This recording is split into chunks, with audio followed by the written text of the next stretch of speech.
Muy buenas noches, tardes, ¿qué tal estáis? Bueno, pues lo prometido es deuda y tenemos hoy al licenciado Alejandro Ponce Rivera. Es un honor y un placer tenerle, señor Alejandro. ¿Qué tal? ¿Cómo está?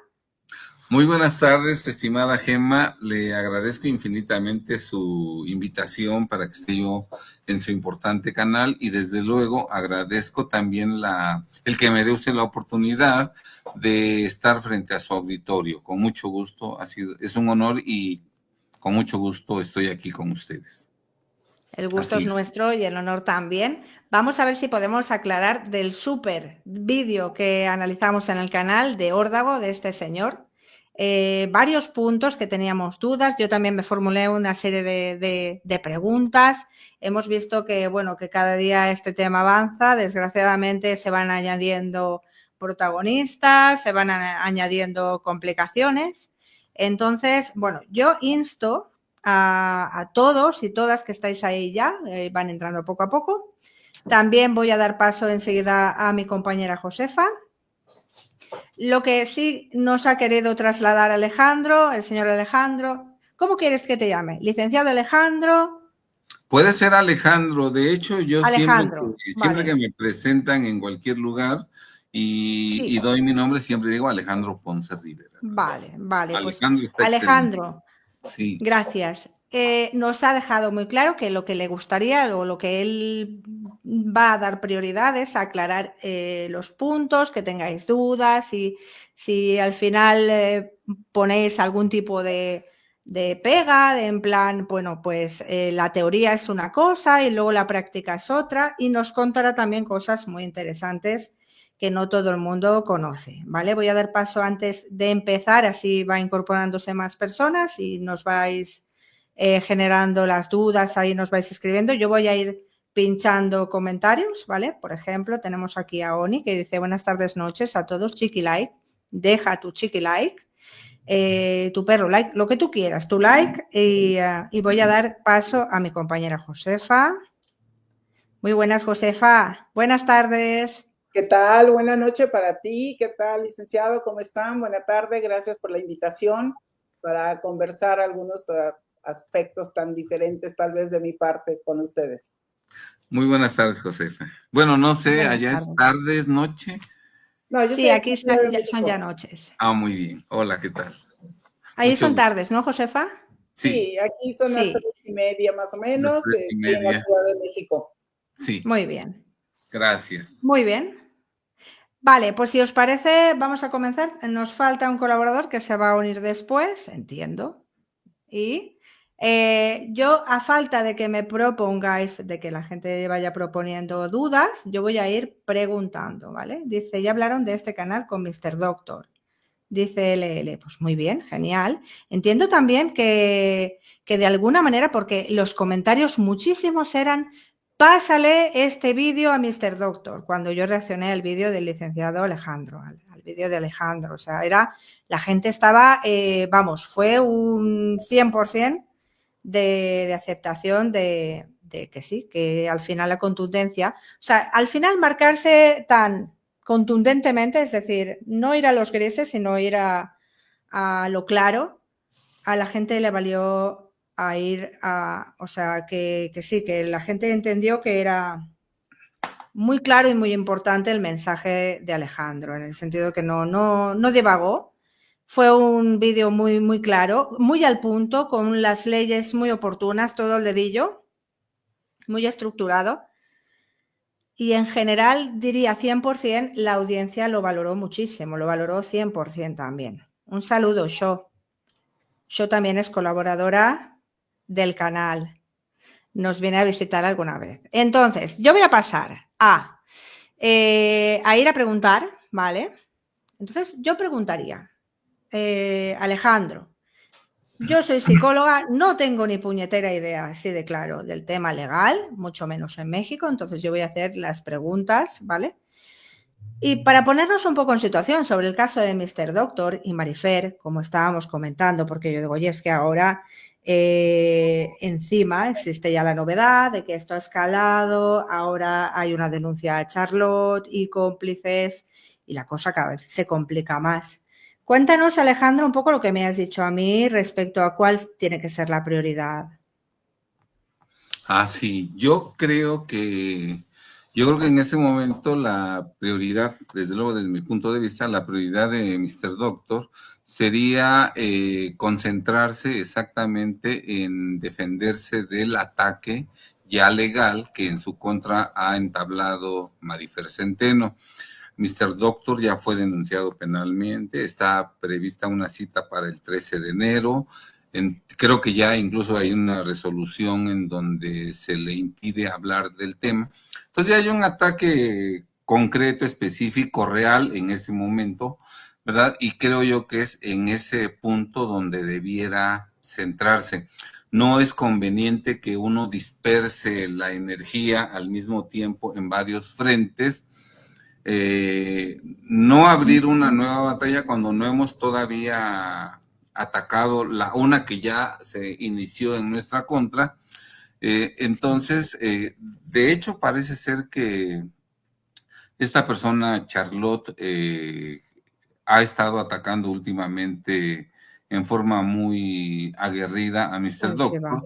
Parece ser que por indicaciones de Marifer, y Marifer seguramente le ha pedido que ataque a Mr. Doctor para agarrarlo a dos fuegos, para distraerlo, y a lo mejor va a abrir más frentes. Entonces, si Mr. Doctor al mismo tiempo quiere refutar a todos al mismo tiempo, cae en la trampa que le pone Marifer de dividir su energía, de diluirla, cuando en este momento lo que es real y lo que es amenazante ya para el doctor es esa próxima cita que se tiene prevista para el día 13 de enero. Yo creo que Mr. Doctor y su equipo de abogados, ¿verdad? Con el debido respeto, entrometiéndome indebidamente en algo que no me corresponde, yo creo que debieran centrarse en llegar muy fuertes, y una forma de llegar muy fuertes a esa audiencia es haber ya presentado denuncias en contra de Marifer, en contra de sus abogados, probablemente en contra del testigo que ya fue a declarar, en contra, no sé si hay peritajes, si ya tienen acceso a ellos, bueno, en contra de las personas que ya puedan denunciar en ese momento, para llegar a la audiencia en igualdad de condiciones y, si es posible, ya encima de ellos, ¿verdad? En un pleito es importante que desde un principio uno psicológicamente se coloque encima del otro, que uno se coloque moralmente, psicológicamente encima del otro, porque obviamente no es adecuado que uno llegue a una audiencia o en un litigio que uno permanezca siempre psicológicamente abajo del otro, ¿no? Entonces creo yo que una forma de nivelar la balanza y de superarla incluso sería presentar denuncias, y como lo decíamos en la plática anterior, en el video más bien, hay mucha tela de donde cortar. Lo que ocurre es que desafortunadamente creo yo, los abogados en general y especialmente los abogados penalistas se centran más, su negocio es más defender a las personas que están siendo imputadas de algún delito, a las que están siendo investigadas en una carpeta de investigación, a las que ya están en un proceso ante jueces que están analizando el proceso, ¿sí? Normalmente un abogado penalista se encarga en defender a los que ya están siendo imputados. Pero hay otra vertiente del abogado penalista que ha sido muy poco explotada, que es precisamente presentar denuncias para defender a nuestros clientes de gente que quiere abusar, sean estos otros particulares u otras autoridades, ¿sí?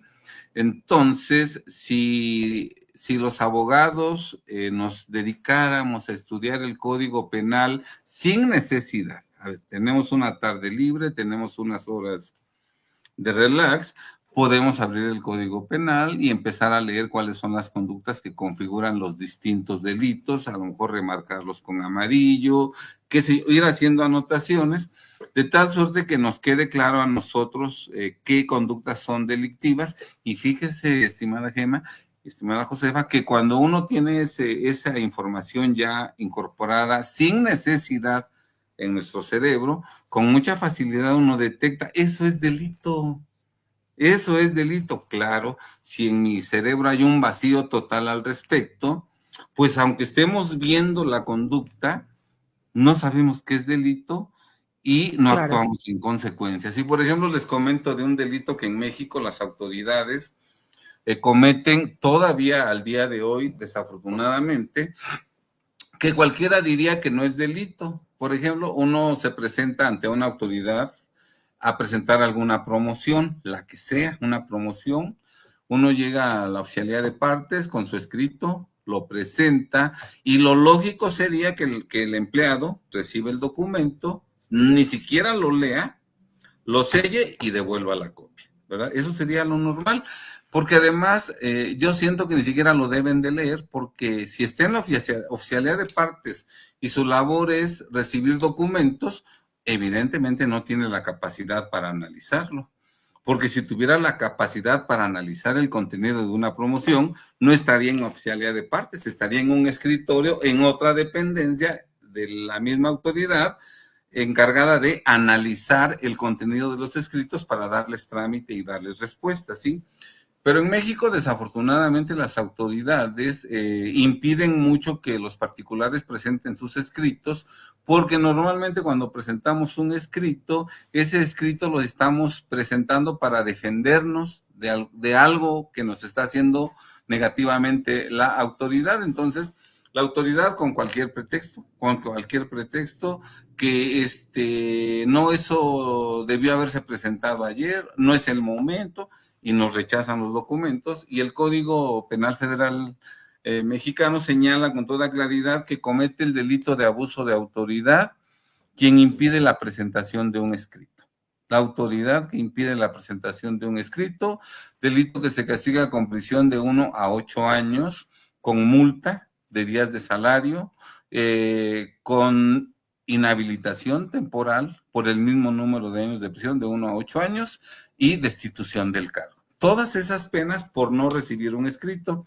Y yo creo que hay empleados de oficialidad de partes que todavía al día se niegan a recibir, por ejemplo, 10 promociones. O sea, 10 veces cometen el delito. Si los 10 particulares afectados presentaran la denuncia, pues la pena mínima por esos 10 delitos cometidos en una fecha concreta, pues podría ser prisión de 10 años a 80 años, porque 10 veces cometieron el delito el día de hoy. Si sumamos los delitos que cometen en la semana, ya fueron 50, al mes fueron 200, ¿sí? Yo en México siempre he dicho que el peor delincuente particular es una blanca palomita comparada con las autoridades, ¿verdad? Lo que pasa es que no sabemos qué conductas son delictivas, ¿sí está claro? Por eso nosotros somos muy permisivos. Mire, Gema, cuando yo no sé que algo es delito, lo pueden estar haciendo en mi contra y como no me doy cuenta, ni siquiera me indigno. Menos pienso en denunciar porque no sé qué es delito. Pero cuando yo sé que una conducta es delito y que me la están aplicando a mí, naturalmente sale la indignación en uno, sale el coraje, bueno, pero sí. ¿Por qué? Si eso no es correcto, ¿verdad? Y ahí puede surgir ya la idea de denunciarlo penalmente, ¿sí está claro? Entonces, por eso es importante que los abogados conozcan, estudien en sus ratos libres todas las conductas delictivas que pueden cometer los particulares como las autoridades, para que cuando una de esas conductas se materialice en la realidad, uno la detecte con toda claridad y de inmediato podamos actuar en consecuencia, ¿verdad? Normalmente los abogados, si estoy equivocado, podemos recibir comentarios, ¿no? Pero normalmente los abogados trabajamos reactivamente. Tiene que haber una molestia concreta y específica para que vayamos a la ley y analicemos únicamente los artículos que tienen que ver con este caso concreto, muchos de los cuales ni siquiera conocíamos. Pero como el cliente nos trajo un asunto en el que se habla del artículo 87, por decir algo, en ese momento vamos al artículo 87 y por primera vez nos enteramos de lo que dice el artículo 87, ¿sí? Pero no sabemos lo que dice el 86, ni el 88, ni el 84. ¿Sí está claro? Entonces uno como abogado debe de estudiar la ley sin necesidad. En ratitos libres uno debe de ir estudiando esta ley, etcétera, etcétera. Y si así lo hiciéramos, gran parte del texto legal ya estaría en nuestro cerebro. Esto, como una computadora, detectaría automáticamente cuando eso que está haciendo esta persona es delito, ¿verdad? Eso sería el primer claro. comentario, ¿verdad? Así es, que si tienen alguna otra pregunta, con mucho gusto. Muchas gracias, Alejandro. Recordaros que tanto Alejandro como Josefa tienen canales de YouTube. En el caso de Alejandro se llama México Triunfador, ¿verdad? Y entre paréntesis pone el nombre Alejandro Ponce Rivera. Y Josefa la podemos encontrar también en su canal de YouTube como Josefa Galván. Así que vamos, sí, invitados de lujo. Yo estoy encantada, dice Elizabeth. Invitado de lujo, invitados. A ver, ahí está. Dice, dos bellas damas y un caballero, un gran caballero. Así que dudas, ahora estáis a tiempo y en oportunidad de presentar. Josefa. Sí, primero muchas gracias por la oportunidad de conversar, porque creo que Alejandro nos puede apoyar muy bien con las preguntas que yo voy a hacer o lo que voy a comentar. Y esto tiene que ver con los alumnos de la escuela, porque en ese video que hizo Mr. Doctor, no tan solo tocó un tema vinculado con la medicina, sino con la promesa incumplida, aparentemente, de los alumnos o exalumnos de esa escuela. Ya varios se han manifestado, incluso conmigo, me han presentado, por ejemplo, quienes tomaron un abogado, que es perito grafólogo también, y que cursó con Mari Carmen, el esposo de Mari Carmen, no con Marifer, porque estaba chica, tenía 14 años más o menos, cursó también en esa escuela y él ha seguido estudiando y buscando y haciendo análisis. Yo revisé algunas tesis. Por supuesto, no le alcanza para hacer ciencia, tampoco le alcanza para hacer disciplina, de acuerdo a las definiciones, pero hay una cosa que a mí me llama la atención porque ahí abrió una línea para la Secretaría de Educación Pública y abre otra línea para la parte de la justicia, ¿sí? Más allá de por las causas por las que fue demandado. Pero hay dos líneas muy claras, que una podría parecer usurpación de profesión y la otra es que lo que ellos ofrecen en la escuela no se cumple. Sin embargo, al revisar, porque yo participé en alguna ocasión en conocer en la definición de estándares para call center, conozco todo el procedimiento, conozco cómo se hizo en ese momento. Ahora no sé si ha habido algunas modificaciones relevantes, no lo creo, pero los alumnos están diciendo, y lo vimos en la FIL, una alumna le reclama porque dice, no tan solo porque dice ciencia, sino porque el certificado que les entregan no les permite ser peritos grafólogos, no les alcanza. Entonces, y varios alumnos en el canal de Mr. Doctor manifestaron esto justamente, que a veces la señora se dedicaba a platicar cosas personales, que no les enseñaron a hacer los análisis periciales, etcétera. Y voy a ir un poco, bueno, eso sería con lo de la justicia. Entonces aquí, el estándar existe, está identificado por el conocer. La otra cosa es que está publicado en el Diario Oficial de la Federación. Hace 5 años se venció el plazo de la vigencia. Un abogado me decía que no importa que se vence el plazo, mientras no se cambie, sigue vigente. Entonces, en ese sentido, Marifer legalmente tiene derecho a dar esa capacitación, a ofrecer esos cursos, a venderlos, porque se supone que se estaría pegando a esos estándares. Sin embargo, con lo que manifiestan los alumnos, no les da. Es decir, una cosa es lo que se ofrece, que van a hacer, que ni siquiera yo revisé el plan de estudios que ellos ofrecen, comparado con el estándar de competencias, no se cumple. Entonces, los alumnos que egresen de esa escuela no van a poder ser peritos, no van a poder ser grafólogos en realidad.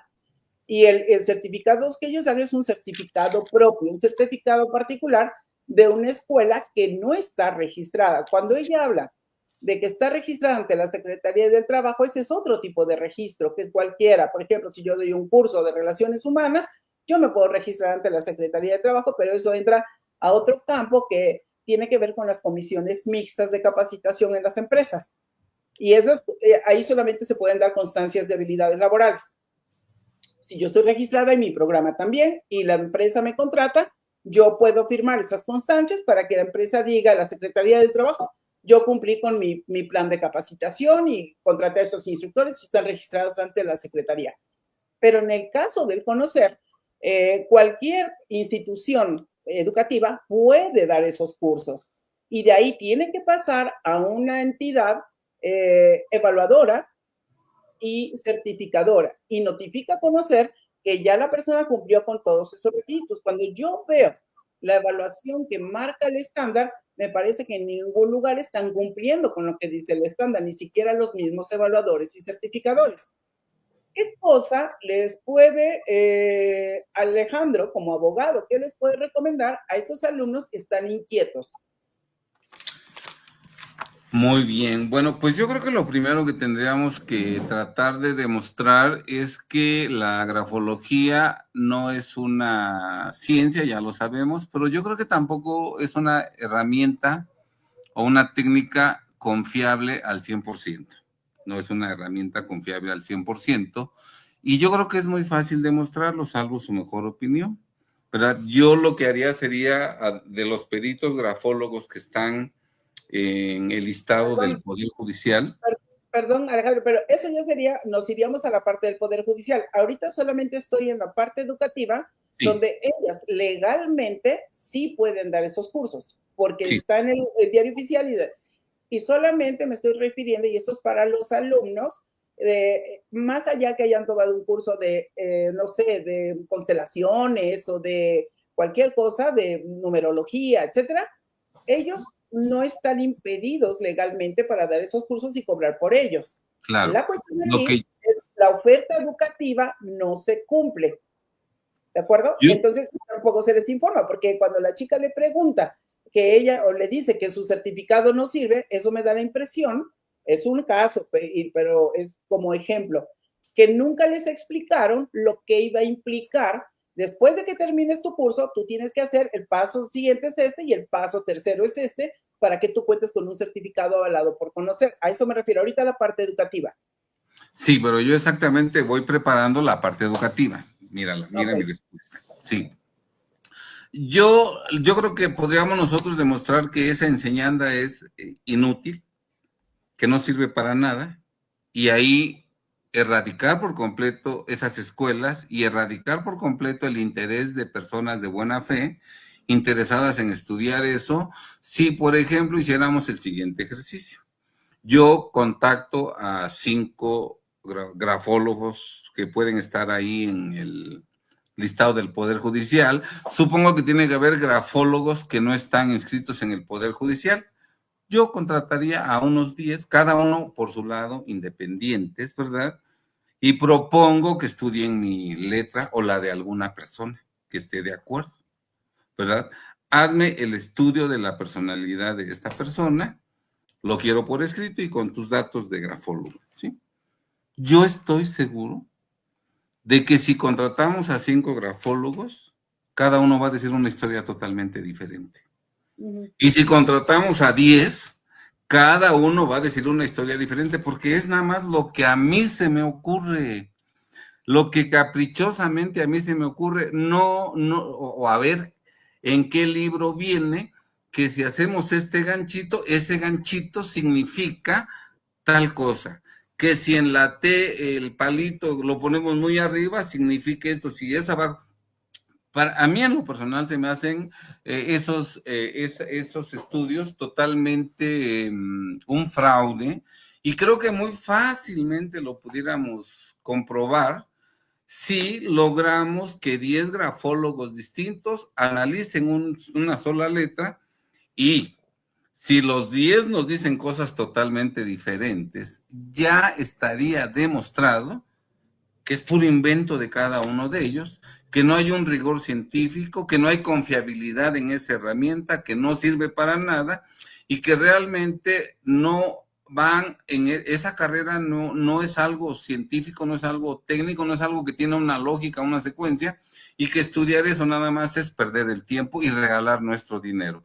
Y luego si aparte nos dan como título un reconocimiento firmado por la escuela, que es un particular, resulta que nuestro reconocimiento o nuestro título, pues es un documento privado, y los títulos que autorizan el ejercicio de una profesión o de una herramienta deben ser documentos públicos, expedidos por autoridades. Por ejemplo, el artículo 250 del Código Penal Federal, que es, y casi todos los códigos del país, de los 32 estados de la República, casi todos son copia más o menos fiel de lo que dice el Código Penal.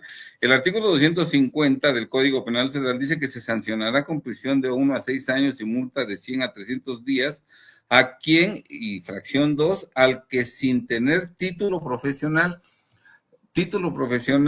o autorización para ejercer alguna profesión reglamentada, expedida por autoridades u organismos legalmente capacitados para ello, conforme a las disposiciones. O sea, un reconocimiento o un título o una autorización para ejercer alguna profesión o alguna actividad técnica que uno pueda vender al público en general, ese título debe ser un documento público, expedido por una autoridad o por un organismo que forme parte, a lo mejor autónomo, pero que forme parte de la autoridad. Yo no puedo tener la capacidad de dar un diplomado y Alejandro Ponce Rivera certifica. No, porque yo soy un simple particular.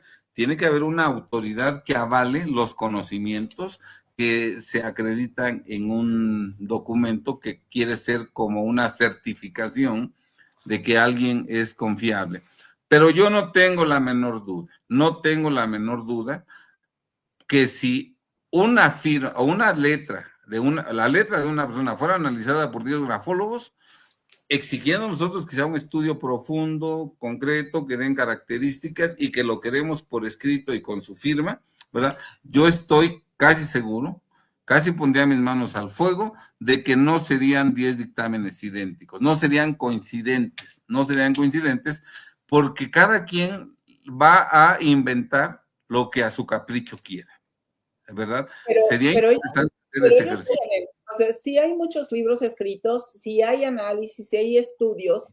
Por ejemplo, en la universidad no me acuerdo el nombre de la universidad, pero es en Inglaterra, hay estudios, en Francia, hay en Italia, hay Argentina, etcétera, hay muchos estudios al respecto. La discusión sigue estando en el aire, porque unos la avalan, unas personas incluso en Colombia, hay una serie de escritos y se utiliza mucho en los juzgados, para dictámenes y demás, se utiliza mucho, pero a nivel de certificación, sí se puede hacer una certificación de un particular siempre y cuando tenga la metodología, tenga registro de marca, tenga derechos de autor y todo eso sí se puede, porque eso incluso con la norma ISO o con las normas de la EMA, sí se puede hacer. Entonces, yo como particular sí puedo emitir un certificado porque soy el especialista, llamado experto, ¿verdad? Yo soy el especialista y documento todo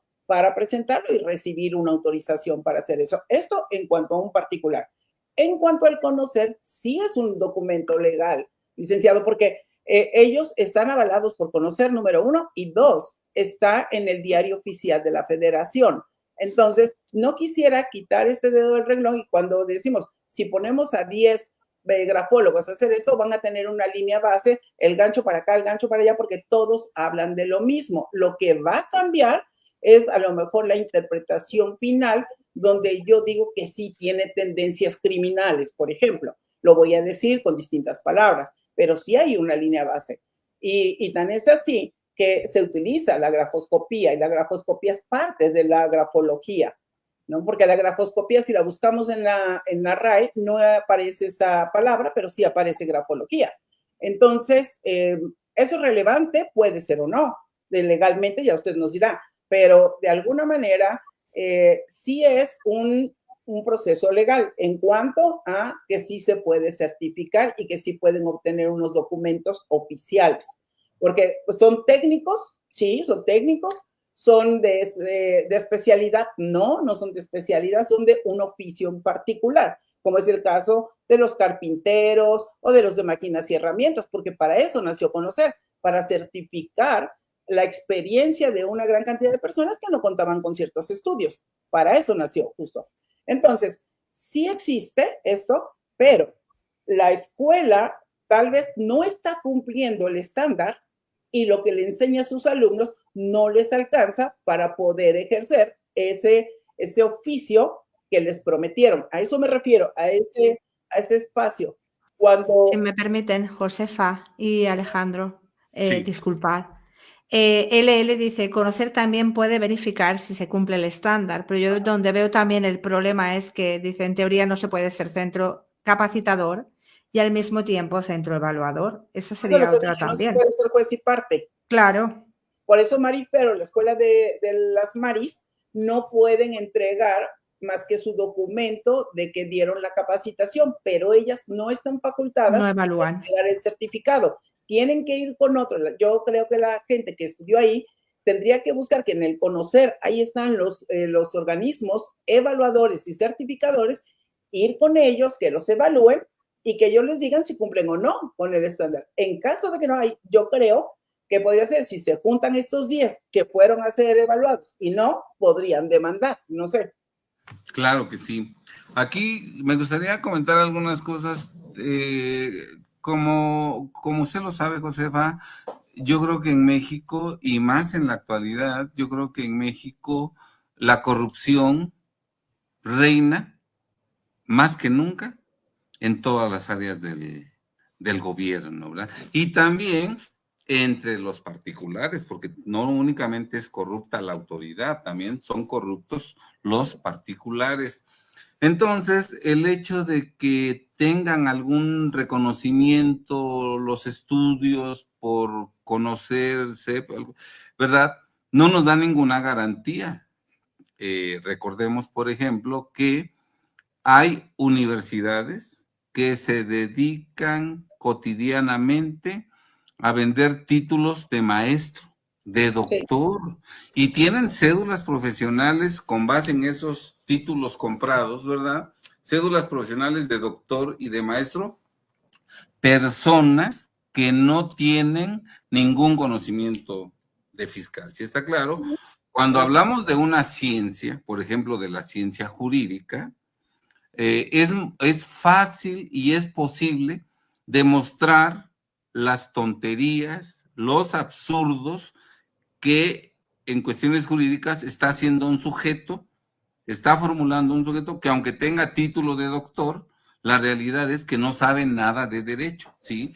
Porque tenemos un marco de referencia como es el texto legal, lo que dice la ley. La ley nos da respuestas a todo, ¿sí está claro? Entonces, yo no sé, pero yo creo que hoy más que nunca hay usurpadores de profesiones o gente que compra títulos, grados académicos y que no tienen ni la menor idea de lo que implica el conocimiento y el ejercicio de esas profesiones o de esos grados, académicos, sí. Sin embargo, repito, cuando estamos en presencia de algo que sí es científico, de algo que tiene un sustento, es fácil demostrar. Yo me imagino que los químicos, que los físicos pueden demostrar que las tonterías que dice alguien que dice que es doctor en física, pero que realmente no sabe nada, lo pueden demostrar con mucha facilidad porque hay límites, hay conocimientos estandarizados, probados, que demuestran que lo que está diciendo este sujeto no tiene ningún rigor científico. Pero tratándose de la grafología, ¿verdad? Si tenemos dos dictámenes en grafología que se contradicen, ¿cómo saber quién dijo la verdad y quién dijo una mentira? Por eso va un tercero. Sí, pero el tercero también pueden comprarlo, ¿no? Claro. O sea, no hay alguien que nos diga objetivamente quién tiene la razón, ¿sí está claro? Por eso miren, Hay una frase en los grupos de autoayuda que se llama, o que dice más o menos, la oración de la serenidad. Seguramente ustedes la conocen, que dice: Dios mío, dame fuerzas para soportar lo que no puedo cambiar. Dame fuerzas para cambiar lo que puedo. Y dame sabiduría para discernir la diferencia, ¿no?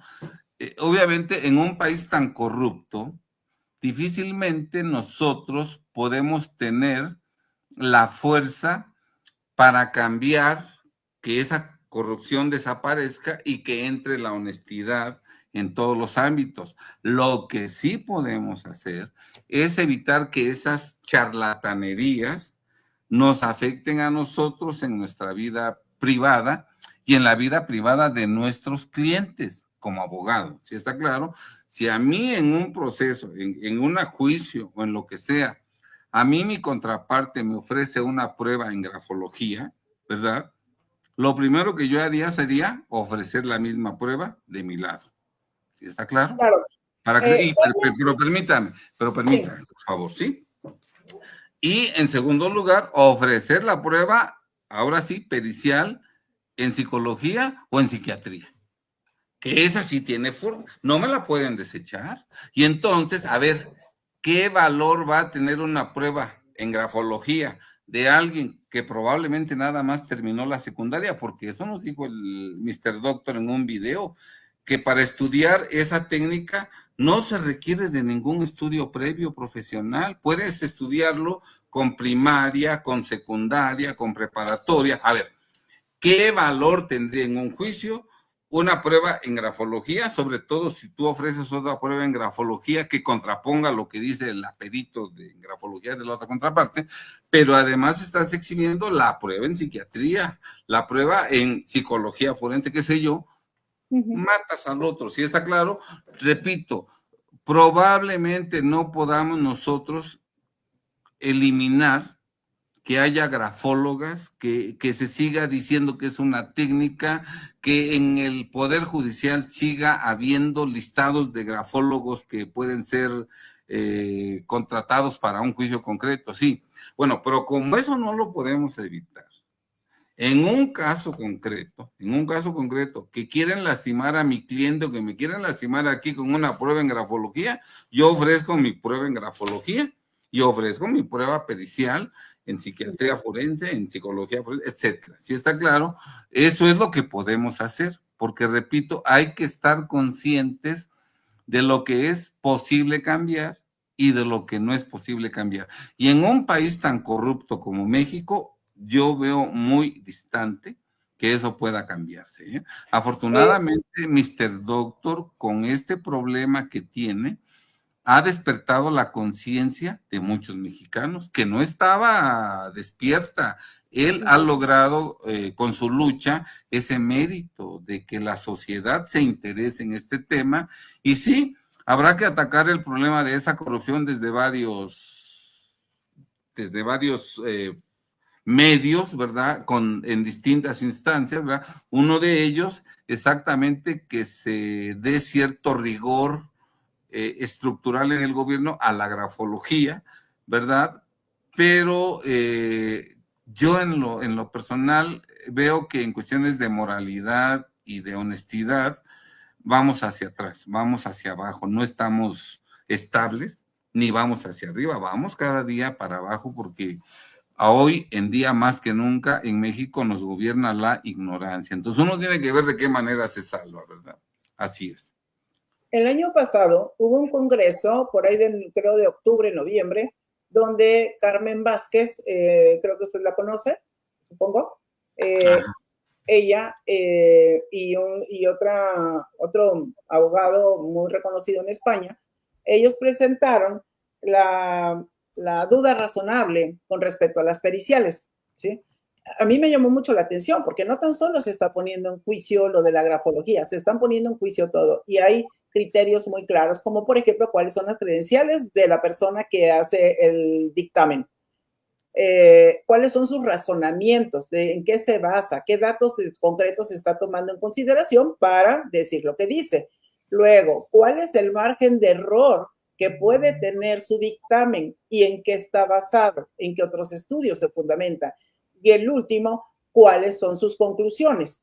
Entonces, ellos han identificado a lo largo de todos estos años que en España, bueno, en todo Iberoamérica y en otros países, se está cometiendo esa falla, no tan solo con la grafología, no tan solo con la psicología, porque en las ciencias sociales ocurre, pero también ocurre en las ciencias exactas.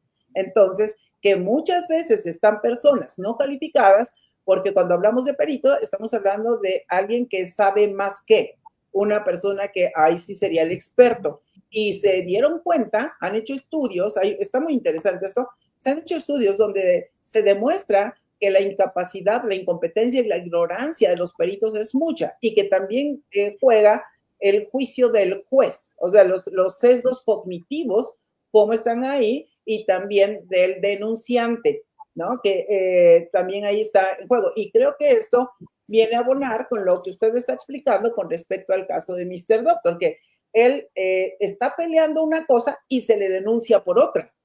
Sí. ¿Es así? Desvían el problema. Quiero comentar en relación a la prueba pericial de que la falsedad de los dictámenes efectivamente no se centra únicamente en cuestiones como la grafología, sino que peritos contables, por ejemplo, la contabilidad, que además es documental, ¿verdad? También se presta a que haya peritos deshonestos que incurren en falsedades. Yo en mis juicios en materia fiscal, ¿verdad? Cuando yo impugno créditos fiscales, cuando veo que la autoridad está incurriendo en tremendas falsedades, evidentemente que yo ofrezco la prueba pericial contable. Elaboramos un cuestionario, ¿verdad? Puede ser muy extenso o no, ¿verdad? Dependiendo de los puntos que deben aclararse, ¿verdad? Y desde luego ofrecemos nuestro perito, la autoridad demandada ofrece a su perito, y en caso de discrepancia de peritos, viene el perito tercero en discordia. Yo, desde luego, cuando la autoridad rinde, el perito de la autoridad demandada rinde su dictamen, yo de inmediato pido copia y lo analizo y voy viendo las falsedades en que incurrió el perito de la autoridad demandada. Tan pronto rinde su dictamen el perito tercero, pido copia y lo analizo con detalle el dictamen para ver en qué falsedades incurre. Obviamente, como yo elaboré la demanda, como yo elaboré el cuestionario, yo conozco perfectamente el problema, conozco lo que dicen los documentos, yo formulé las preguntas y yo sé cuáles son las respuestas que deben darse. Entonces, pero de pronto tenemos dos dictámenes en contra del perito de la autoridad demandada. En materia fiscal, afortunadamente, y creo que en todas las áreas, creo que en todas las áreas hay la posibilidad de convocar a una junta de peritos, en donde los tres peritos se reúnen, ¿verdad?, para checar las discrepancias, y entonces ahí se dice, pero ¿por qué dices eso si en tal documento aparece esto?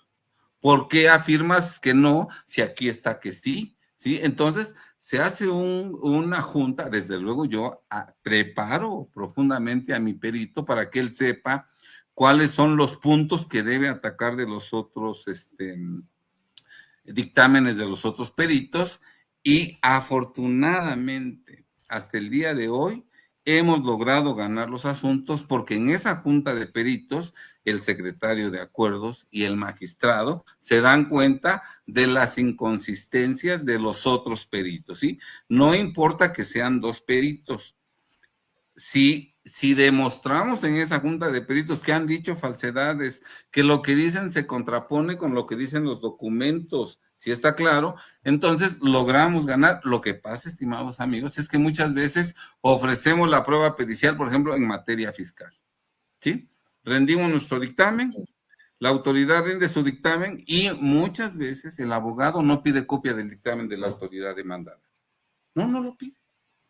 O se nombra un perito tercero en discordia y lo rinde y tampoco pide el dictamen. Entonces, resulta que el abogado del contribuyente afectado nada más conoce su dictamen, pero no conoce lo que dijo la autoridad ni lo que dijo el otro, no lo rebate, no lo refuta, y el magistrado pues si no lo refutaron es porque seguramente están bien hechos, y si dos dictámenes coinciden en contra del dictamen que hizo mi perito, pues nos dan en la torre, ¿sí? Pero muchas veces es porque no atacamos con profundidad ese dato, ¿sí? De hecho, nosotros cuando la ley establece que es un delito dictar dictámenes periciales con falsedad. En general, en cualquier juicio es delito que tiene una pena agravada, pero cuando el dictamen se rinde en un asunto penal, la pena se va al doble. ¿Sí está claro? No hemos tenido necesidad de llegar a esos extremos, pero si algún día hay un perito que evidentemente incurre en falsedades y que yo veo que incluso a lo mejor en la primera instancia, en la sentencia de primera instancia, le dan valor probatorio a su dictamen, a pesar de que en la Junta de Peritos demostramos que es falso, yo sí lo denunciaría y exhibiría mi denuncia ante el tribunal colegiado que vea de la segunda instancia para demostrar que ese es un delincuente, y trataríamos de agilizar la carpeta de investigación, ¿verdad? Para que camine y al rato tengamos como imputado a este perito. ¿Sí está claro? ¿Qué pasa, estimada Gema? ¿Qué pasa, estimada Josefa? Que es mucho trabajo. Y no todos los abogados están dispuestos a pagar el precio de ese trabajo. ¿Sí está claro? Es muy cómodo ofrecer una prueba pericial, ni siquiera hacer lo que dijo mi perito, menos lo que dicen los demás, y al rato perdemos el asunto, pero no necesariamente por culpa del magistrado o del tribunal, sino porque uno como abogado litigante no cuidó lo que dijeron los otros peritos, y detectadas las falsedades, no las combatimos en las instancias. Hay una junta de peritos y fíjense cómo nosotros hemos logrado cambiar el criterio del tribunal en esas juntas de peritos, porque de pronto el perito se ve descubierto, que dijo que no, cuando aquí está el documento en donde es sí, sí está claro. Entonces, yo creo que hay que trabajar mucho en nuestros asuntos. Yo creo que muchos asuntos que se pierden no por culpa del juez. Pero reencauzando a Mr. Doctor, él exhibe una serie de elementos que ya comentamos y demás, y que da para más, pero, por ejemplo, si lo reencauzamos, la denuncia que presenta Marifer, como dicen, ¿hay materia para qué va a pasar el día 13? ¿Hay materia o no hay materia? Porque lo que se denuncia en los hechos no está. En el video no existe.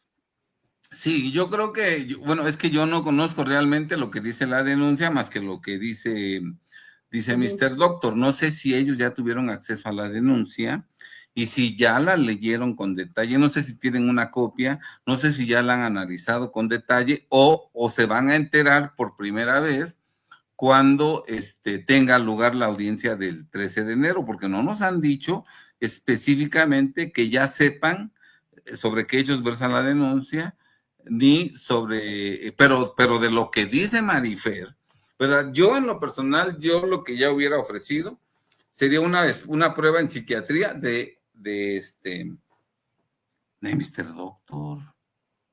Que el psiquiatra diga que Mr. Doctor es una persona como es, decente, que lucha por que la ciencia prevalezca, que no haya charlatanes, que no está acostumbrado a decir mentiras, etcétera, etcétera. ¿Sí está claro? Yo ofrecería desde ahora la prueba pericial en psiquiatría de Marifer, para que nos digan cuál es su personalidad. ¿Sí está claro? Desde luego, en el caso del dictamen, si es que hay algún dictamen en grafología, pues a lo mejor también ofrezco una prueba en grafología, ¿verdad? Y si los dictámenes son totalmente diferentes, bueno, a lo mejor habrá que nombrar a otro perito, pero si podría yo incluso tratar de ofrecer la prueba en psiquiatría sobre la grafóloga que utilice Marifer para respaldar sus señalamientos, en donde trate de demostrar que Mr. Doctor tiene una personalidad que no es la correcta, ¿verdad? Y si logramos encontrar que hay elementos de falsedad en sus dictámenes, eso es delito, rendir un dictamen con falsedades. Entonces, pero eso sería posterior, ¿no? Vamos, ahorita que van a ir al día 13 y que van a la primera audiencia prácticamente, La pregunta es, creo que así le llaman, si hay materia o no para que esto continúe. ¿Por qué? Porque hay un video muy concreto, hay hechos, él no lo ha borrado, ahí está, y si uno analiza lo que están presentando como denuncia, que se dice que es discriminación y violencia en razón de género, no se sostiene, según No se sostiene. Entonces, si no se sostiene esto, ¿qué va a pasar el día 13?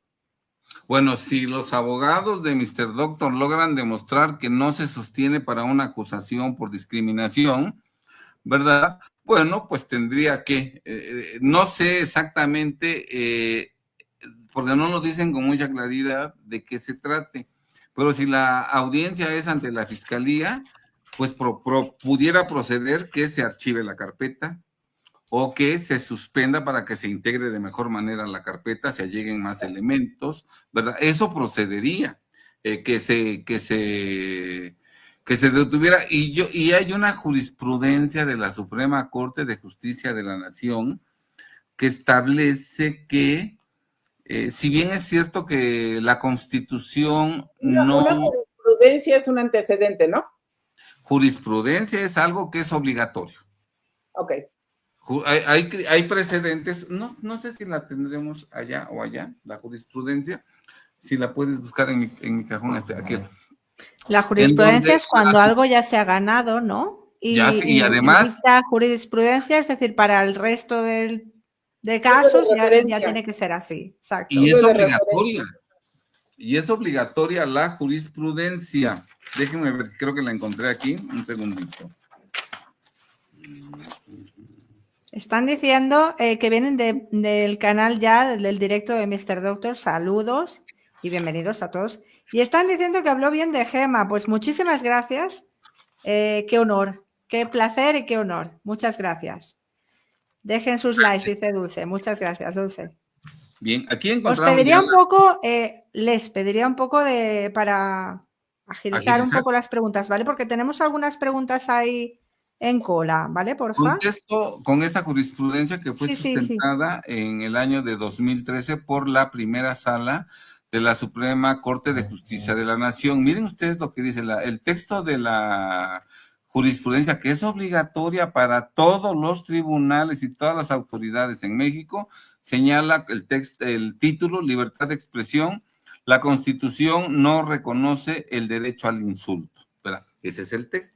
Y parecería que nos prohíbe abiertamente insultar. Sin embargo, el contenido es muy rico, tiene muchas aristas y dice, si bien es cierto que cualquier individuo que participe en un debate público de interés general debe abstenerse de exceder ciertos límites, como el respeto a la reputación y a los derechos de terceros, también lo es que está permitido recurrir a cierta dosis de exageración, incluso de provocación, es decir, puede ser un tanto desmedido en sus declaraciones y es precisamente en las expresiones que puedan ofender, chocar, perturbar, molestar, inquietar o disgustar, donde la libertad de expresión resulta más valiosa. Fíjense nada más lo que dice esta Constitución.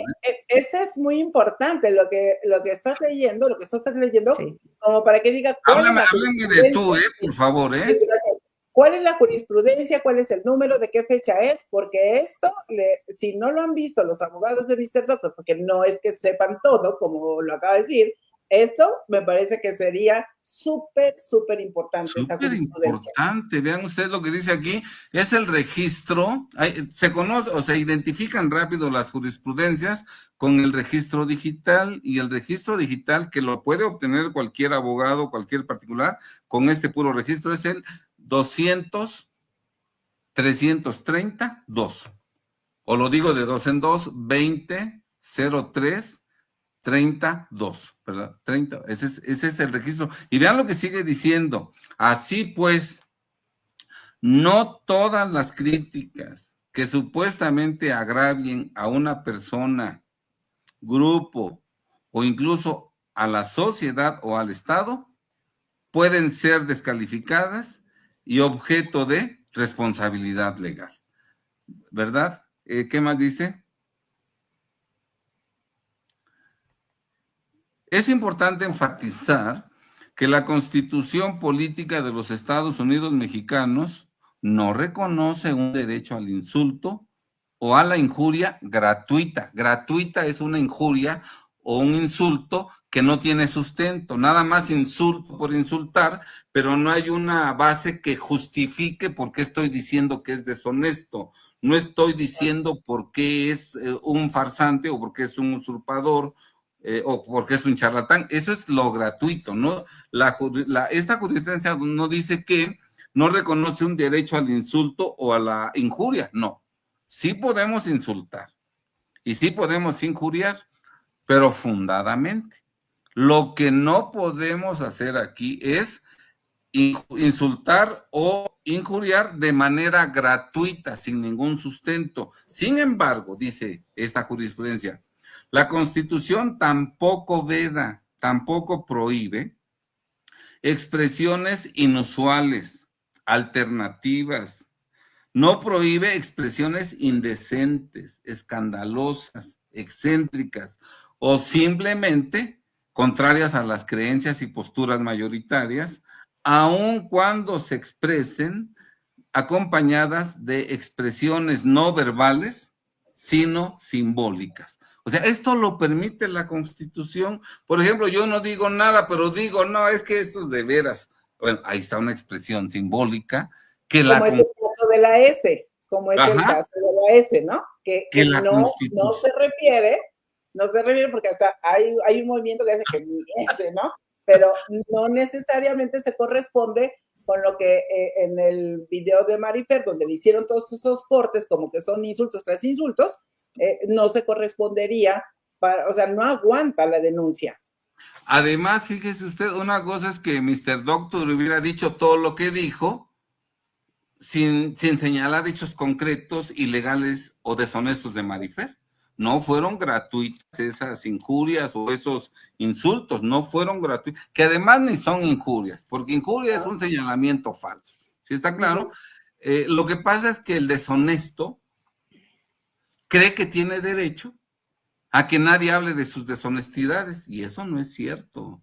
No es cierto, no está por encima de la sociedad, de los derechos de la sociedad, los derechos de un deshonesto, de un usurpador, no están, ¿verdad? Entonces, aquí sigue diciendo la Constitución que,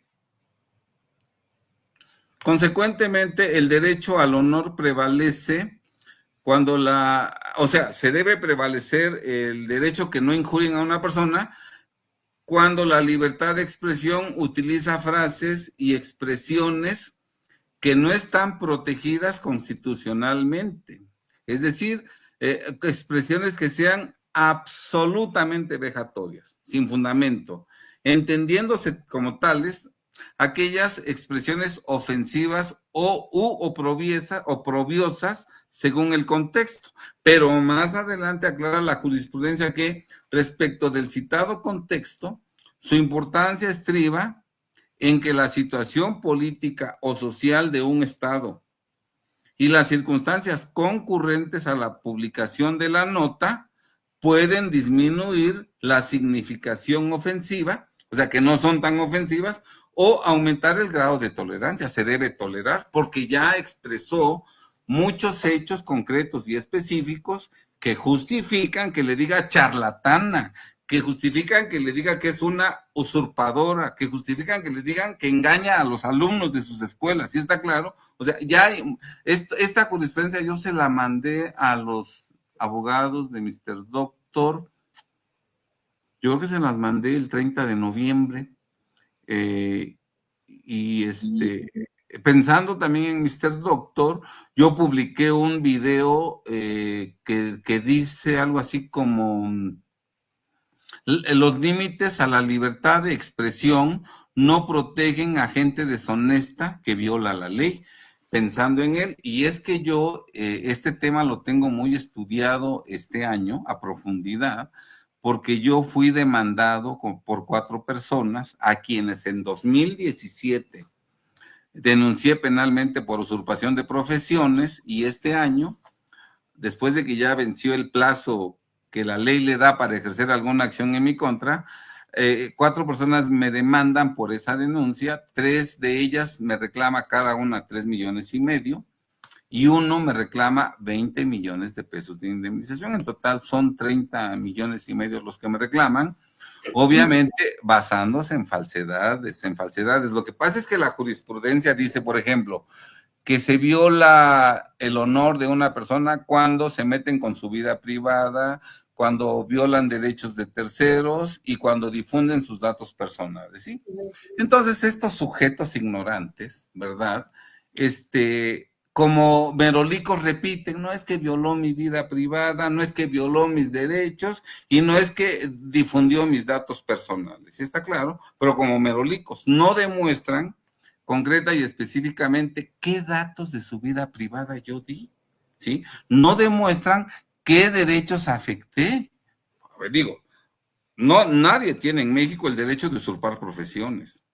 Nadie tiene el derecho de engañar a la sociedad, ¿sí está claro? Y en cuanto a que yo difundí datos personales, está pendiente un video sobre ese tema, en donde voy a demostrar que los datos personales están reglamentados por una ley y se refieren fundamentalmente a cuando hacemos transacciones, usted y yo, Josefa, en donde yo le doy ciertos datos a usted, que estamos haciendo un negocio, y esos datos no los puede usted difundir.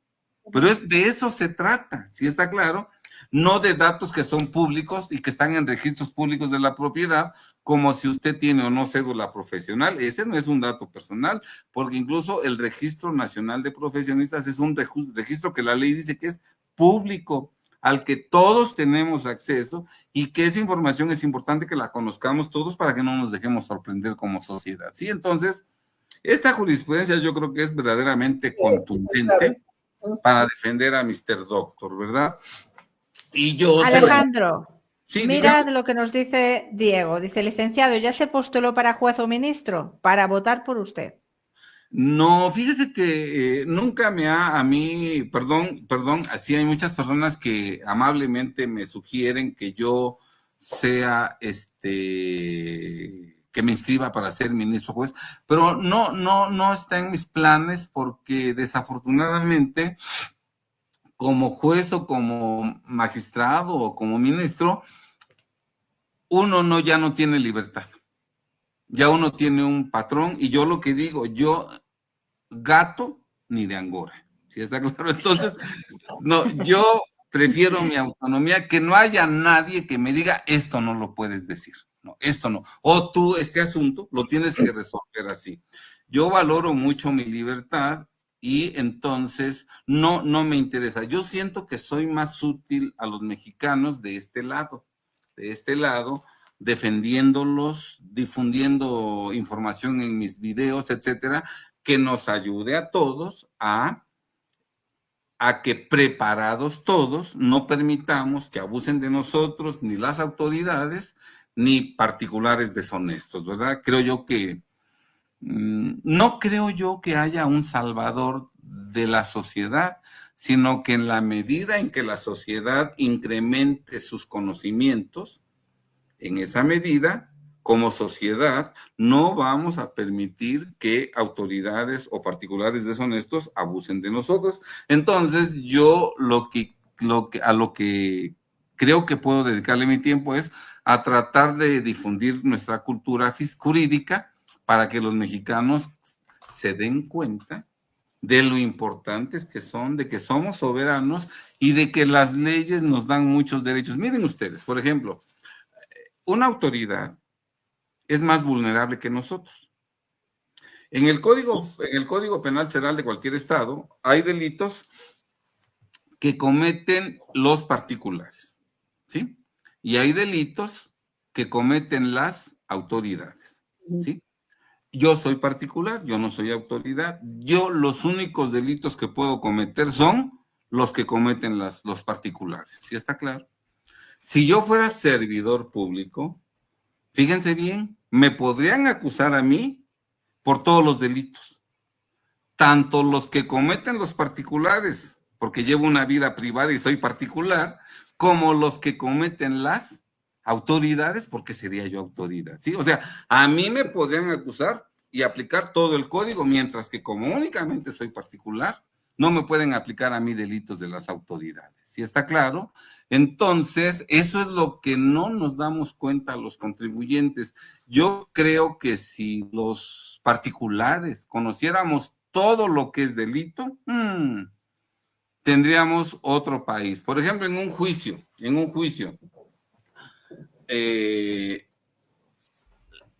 el juez comete un delito, si dicta una sentencia o resolución que contraviene un precepto terminante de ley. Y creo que en el video que publiqué, que usted me hizo el favor de reaccionar ante el Gema, yo digo que la resolución del... Préstame la Constitución. La resolución que limita y que impide a Mr. Doctor seguir hablando de este asunto, yo creo que esa resolución es violatoria del precepto terminante contenido en el segundo párrafo del artículo 7 constitucional, porque el artículo 7, segundo párrafo de la Constitución, con toda claridad señala que, segundo párrafo del artículo 7, que yo creo que los abogados de Mr. Doctor debieron impugnar en amparo esa resolución que le impide hablar. Espero que lo hayan impugnado, pero además, fíjese, si la impugnan, no está firme.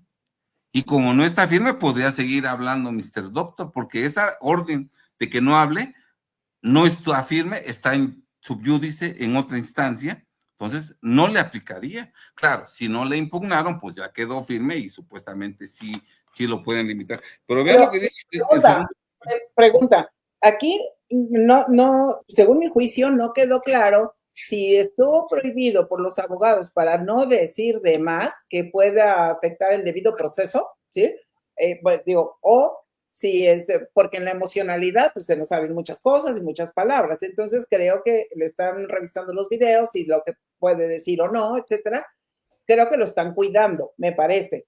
Y por otro lado, no es que ahorita no la menciona, a mí me parece que dentro de todo lo que los abogados estén preparando sus estrategias, lo oyen a usted o a ti, te oyen a Fernando, que también me parece muy interesante.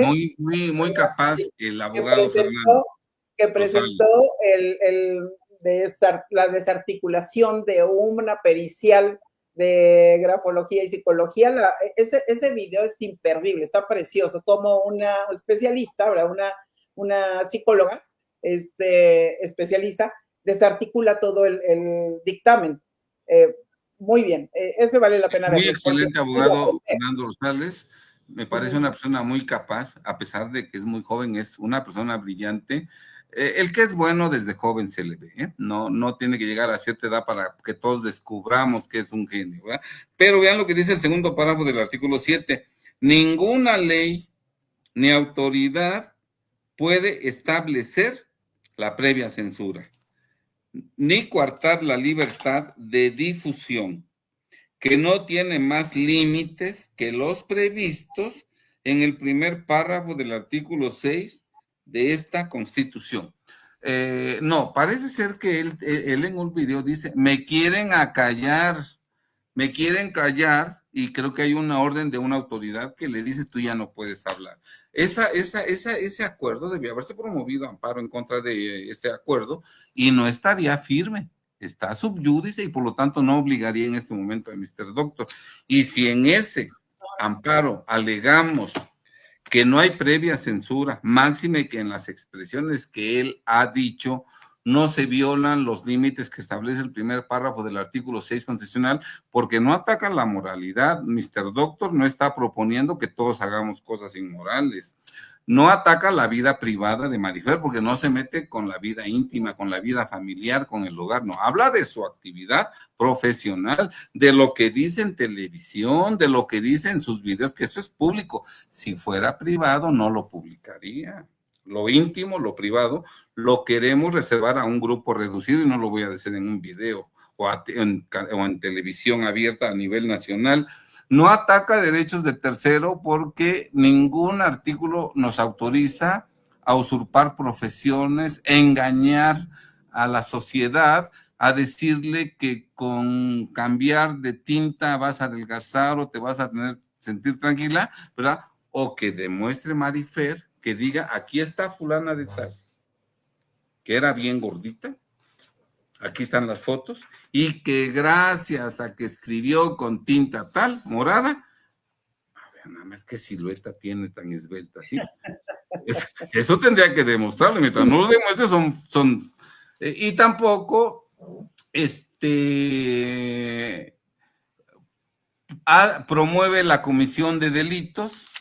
No nos está diciendo, Mr. Doctor, usurpen profesiones, engañan a la sociedad, y tampoco está perturbando el orden público. Si está claro, entonces no hay límites. Entonces, esa resolución que trata de acallarlo, fácilmente, creo yo, podría echarse abajo en el caso de que se impugnara, ¿no?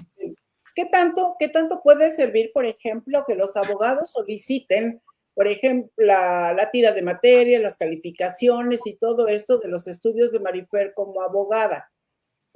Por todo esto que parece medio extraño, ¿sí? De que haya cursado la carrera. Y lo pregunto por esto.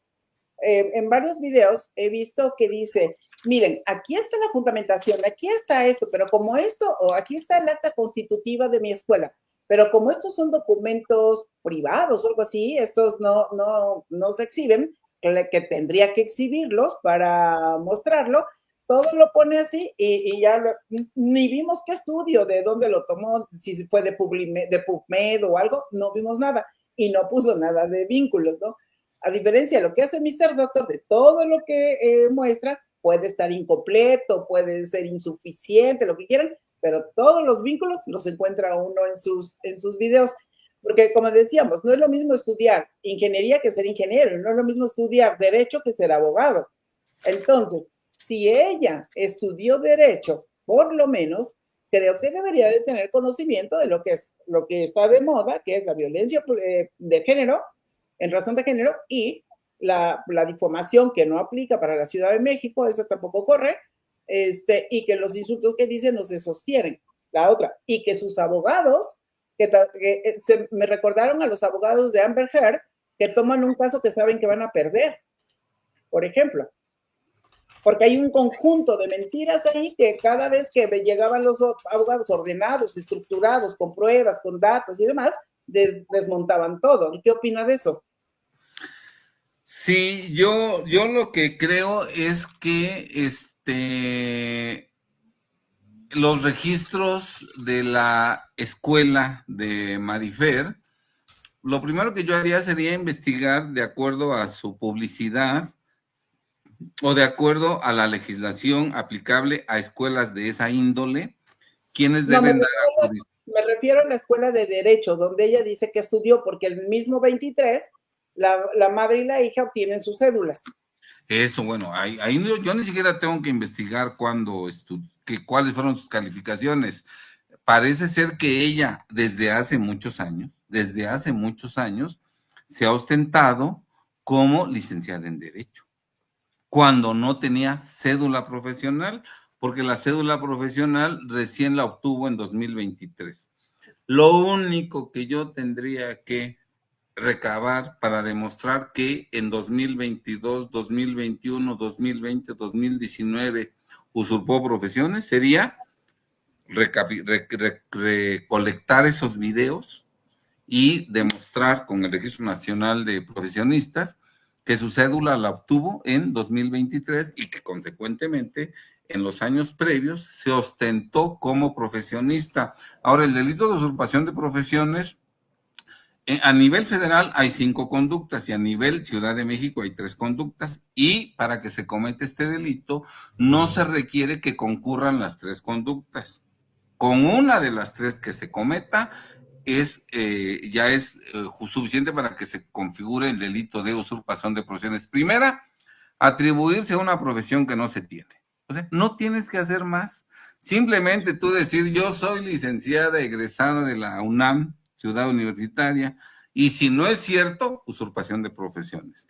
Si Marifer en 2020, 2019, en televisión, en algún video dijo, soy licenciada en Derecho, delito de usurpación. Fíjense bien, la ley señala que cuando nosotros nos ostentemos públicamente como abogados, incluso exige que digamos de qué escuela salimos. ¿Sí está claro?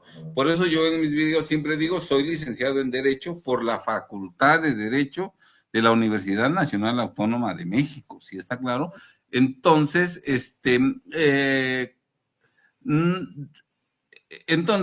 ahora, otra conducta, que yo ofrezca los servicios como abogado sin tener el título. Esa es usurpación. No tiene que demostrarse que yo realicé actos propios de abogado.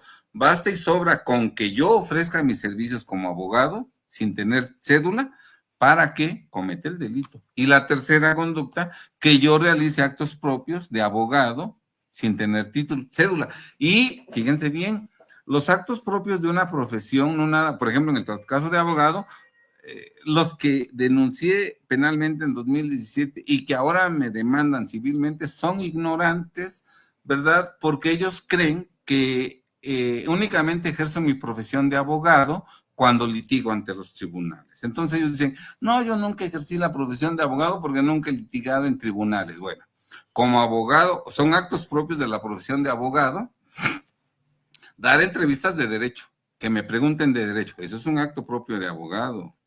Hacer un programa en donde yo hable de temas jurídicos, dar un curso de derecho, dar una conferencia de derecho, dar clases de derecho. Si yo doy clases de derecho en una facultad y no soy abogado con cédula, estoy usurpando la profesión. Dar asesorías, dar consultas, y el solo hecho de que yo me ostente como abogado sin serlo, legalmente se considera que estoy ejerciendo la profesión. ¿Sí está claro? Entonces vean ustedes cómo hay mucho desconocimiento y por eso yo invito que los abogados, sin necesidad, estudien todo el Código Penal. Digo yo, por ejemplo, cuando yo en este año he tenido que estudiar el Código Civil de la Ciudad de México, el Código Civil de la Ciudad de Puebla para contestar mis demandas, y yo estudio todo el código, no nada más 2 o 3 artículos, estudio todo para que sea yo un experto y me sepa yo defender, ¿sí está claro? Entonces, lo que pasa es que... Porque hay artículos relacionados. Ajá, sí, hay artículos. Lo que pasa es que sí tengo que reconocer que muchas veces el abogado no estudia por hábito, por costumbre, sino o sea, muchos abogados descubren que hay un artículo que dice tal cosa hasta que usted me encarga su asunto y hasta que vemos qué artículos tienen que ver con su problema, me voy a la ley y leo y por primera vez estoy viendo lo que dice la ley. Pero muchas veces ni siquiera tengo el cuidado de ver lo que dijo el párrafo anterior ni lo que dice el párrafo siguiente, nada más el específico que habla de usted. Y obviamente, pues eso deja mucho que desear en el ejercicio de la profesión, ¿verdad? Así es. Alejandro, nos están comentando muchos comentarios que, bueno, que la madre de Marifer dijo en un pasa que ahora mismo está jubilada, pero que su cédula consta del año pasado. También tengo ahí una pregunta de Carmen, tranquila Carmen, que también la vamos a hacer.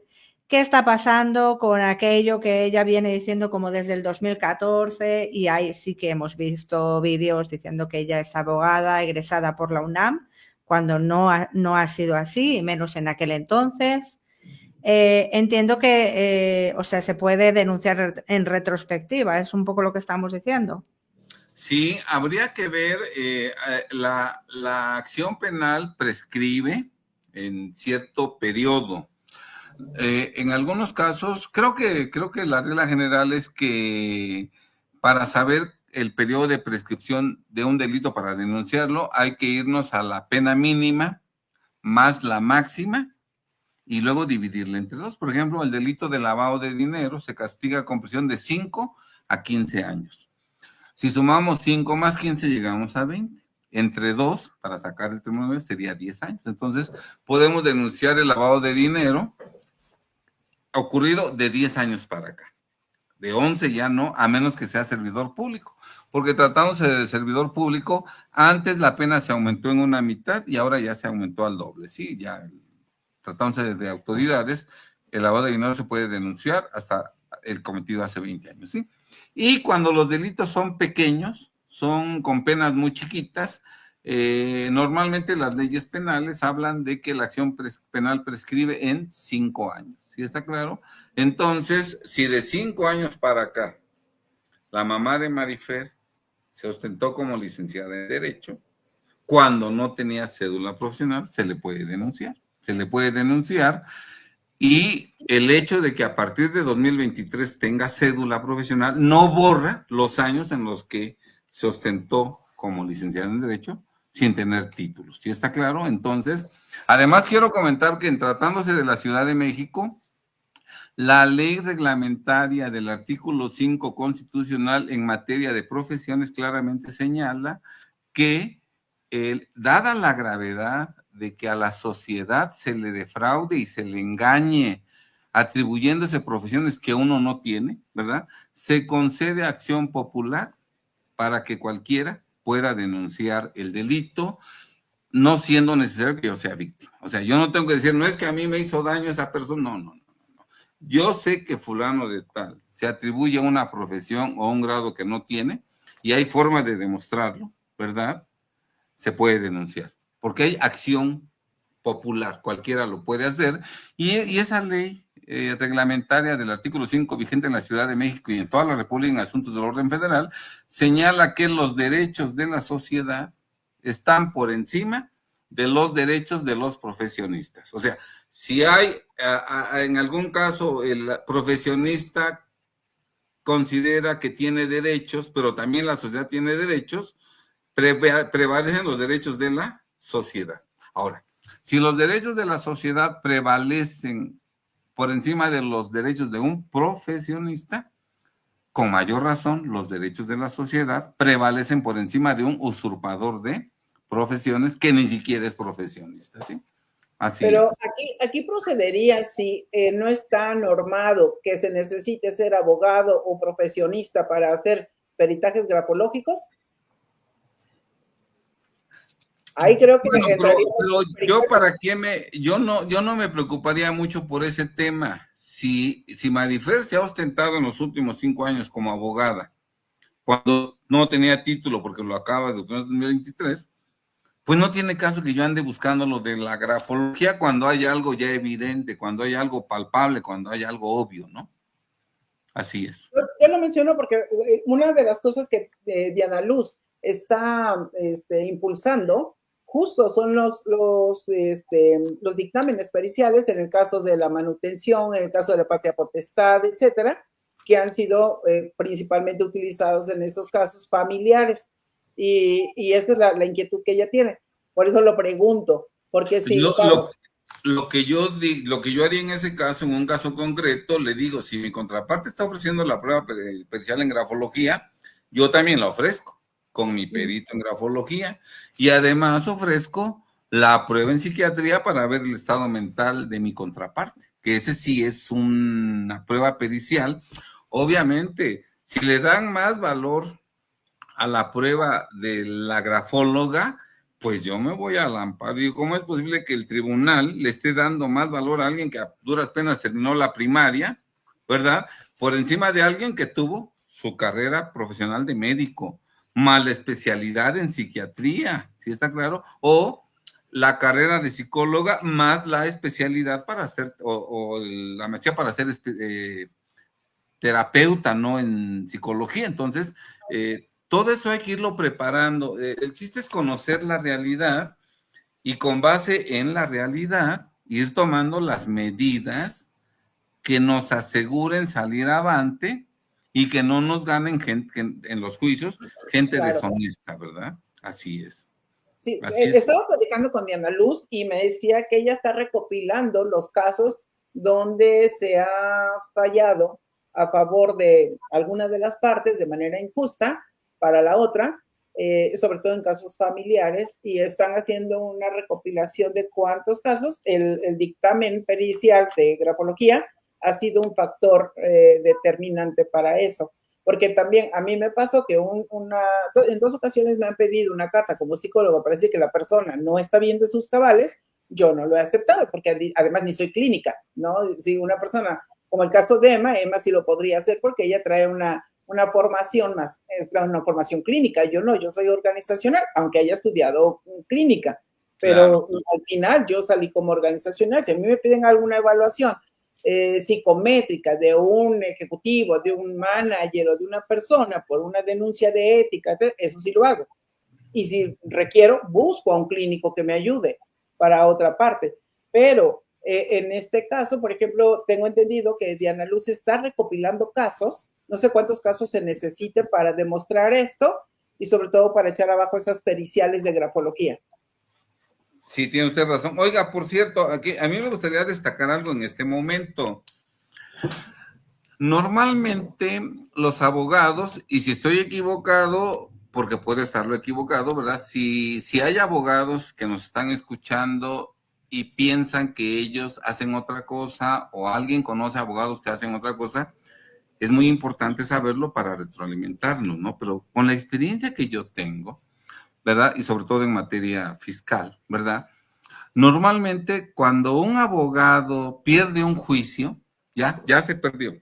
Perdió la primera instancia, se fue al amparo y pierde el amparo, o ganó en primera instancia, la autoridad se va en revisión fiscal y en la revisión fiscal le dan la razón a la autoridad, ¿verdad? Normalmente el abogado, obviamente nos vamos a los, cuando recibe una sentencia, primero nos vamos a los puntos resolutivos para de inmediato saber si ganamos o perdimos.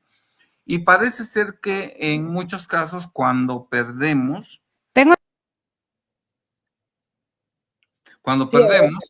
seguimos, ¿verdad? Cuando perdemos, parece ser que ya el abogado ni siquiera lee la sentencia, pues porque ya la perdió. Como que dicen, bueno, ¿para qué la leo si ya perdimos y ya no hay otra instancia, ya no hay forma de impugnarla?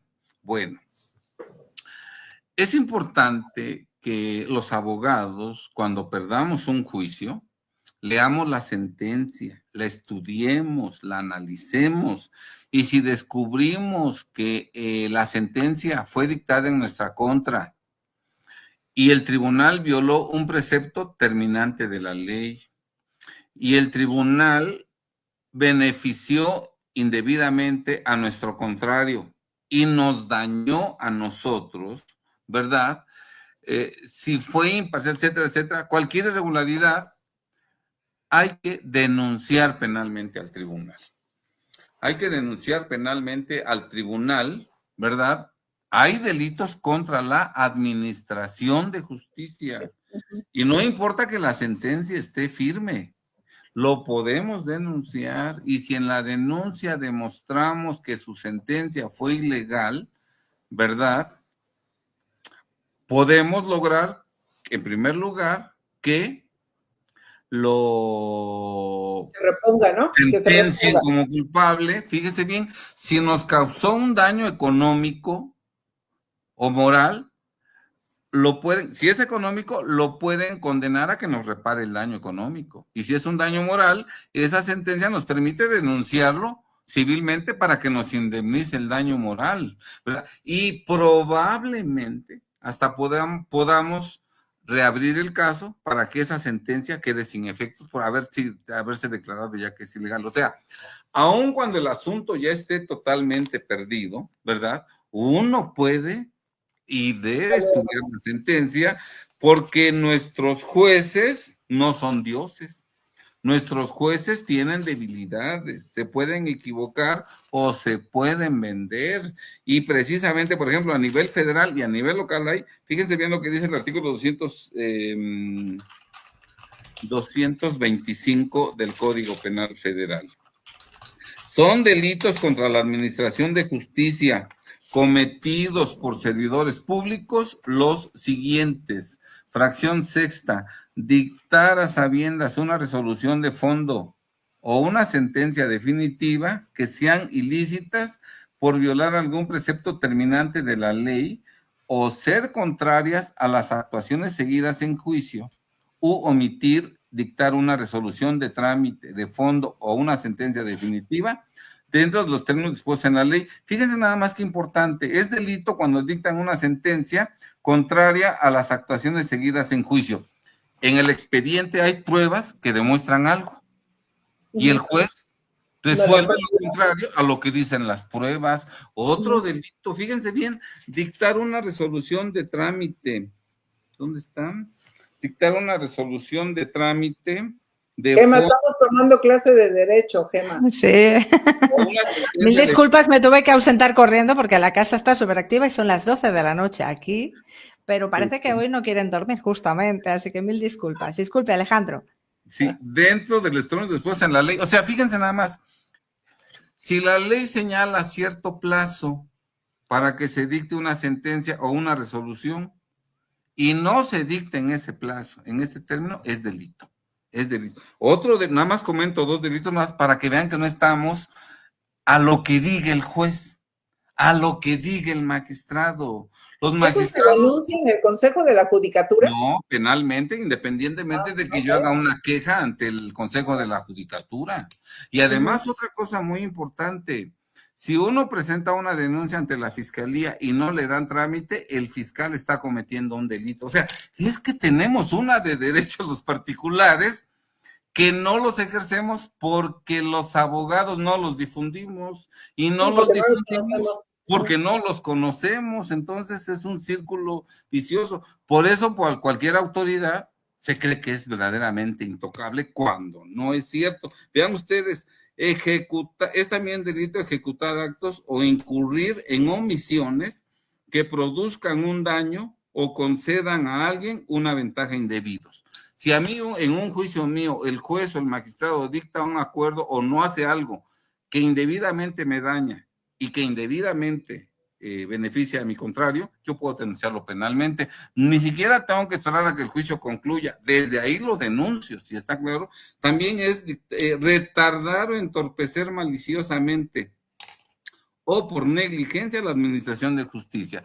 Entonces, no estamos a merced. Hay muchos recursos. Hay muchos recursos para tiene uno muchísimos recursos y mucha gente, no mucha, algunos como que no creen lo que nosotros decimos, porque como la mayoría de abogados no conoce estos aspectos y no los aplica, pues dicen, no, eso es imposible, ¿no?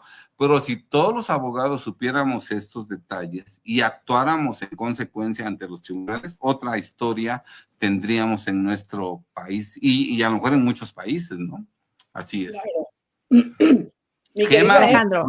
Para ti ya es de madrugada. Sí, no se preocupe. Nos pregunta... Sí. Para Gema ya es de madrugada. Yo las 12, ahí estamos, ahí. Y podemos tener no os preocupéis. otros programas en donde podamos... Sí, ya lo hemos comentado que no será la última vez que Alejandro nos honre con su presencia, por supuesto, porque aquí hay tema, aquí hay tema. Nos pregunta Alejandro, Carmen Mercado dice, pregúntale si se pueden apelar sentencias de casos donde se utilizó la grafología como peritaje por un juez. SOS. Ya lo respondió. Yo creo que podríamos nosotros denunciar penalmente al juez. Fíjense bien, podemos denunciar penalmente al juez que dictó la sentencia. Podemos denunciar penalmente a nuestra contraparte que alegó hechos falsos. Y podemos denunciar penalmente a la grafóloga, perito, que rindió un dictamen con falsedades. Fíjense bien, por ejemplo, siempre y cuando esté en el margen de los años que marca la pena. De los años que no, claro, que no prescriba. Y luego tenemos también la pregunta de Mujer Real, que dice, Gema, pregúntale al licenciado qué opinión le merecen los abogados de Marifer Centeno. Como los de Amber Heard. Yo creo, bueno, el equipo de abogados de Mr. Doctor es un equipo de abogados con mucho prestigio, ¿verdad? Y seguramente están manejando profesionalmente y correctamente su asunto de Mr. Doctor. Yo creo que está en buenas manos y yo me permití, desde antes de que se llevara a cabo la primera audiencia que se llevó a cabo porque se difirió antes creo que era 28 de noviembre, ofrecerle a Mr. Doctor mi colaboración con sus abogados, ¿verdad? Para que si algo puedo aportar gratuitamente, pro bono, para que su defensa esté más sólida, con mucho gusto yo estoy en la mejor disposición de trabajar en equipo con sus abogados, ¿verdad? Sin que yo trate de que él me contrate, y sin que... me preguntaron de los abogados de Marifer o de Mr. Doctor. De Marifer, de Marifer. Ah, de Marifer. No. Que se moje, vamos, que se moje. A ver, ¿quién se está yo creo que no nosotros? Yo creo que son abogados muy imprudentes que no conocen la ley, que no conocen el derecho y que por ese desconocimiento se exponen a que alguien que sepa los denuncie penalmente, fundadamente, ¿sí? Fíjense bien, miren, cuando uno llega ante una dependencia, por ejemplo, del gobierno, y la autoridad que nos atiende es amable, respetuosa, nos atiende, nos concede lo que conforme a derecho le pedimos, esa autoridad no es una autoridad blanda, no, es una autoridad que conoce la ley, ¿sí está claro? Y que como la conoce, la cumple. Cuando nosotros llegamos a una dependencia de gobierno y nos tratan déspotamente, saludamos y no nos contestan, pedimos algo y como si no hubiéramos hablado, cuando son prepotentes, arbitrarios, ¿verdad? No es que tengan mucho carácter, no, son unos ignorantes, que si uno quisiera, los denuncia uno penalmente y hay mucha tela de dónde cortar. Tenemos una ley federal de responsabilidades administrativas de los servidores públicos. Y una de las obligaciones de los servidores públicos en general es observar buena conducta y tratar con respeto a todas las personas con las que tenga trato con motivo de su desempeño. ¿Sí está claro? Entonces, entre más arbitraria sea una autoridad, en lugar de que yo diga, no, hombre, qué carácter tiene, digo, qué ignorante es, porque si los particulares ejerciéramos ese derecho, no, hombre, estarían llenos de denuncias, ¿verdad? Y algo muy importante es que si denunciamos a una autoridad, le complicamos la existencia porque tiene que estar pidiendo permiso para ir a las audiencias.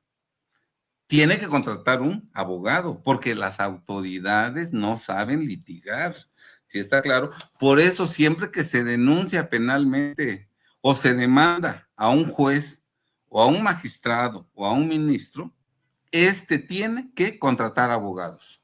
Un juez, magistrado, ministro es como un referee nada más. Cuando vemos una pelea de box, ahí hay un tercero que anda nada más viendo, caminando, viendo cómo se golpean, que de vez en cuando lo separa, que es el que cuenta cuando alguien cae al suelo, etcétera, etcétera, así.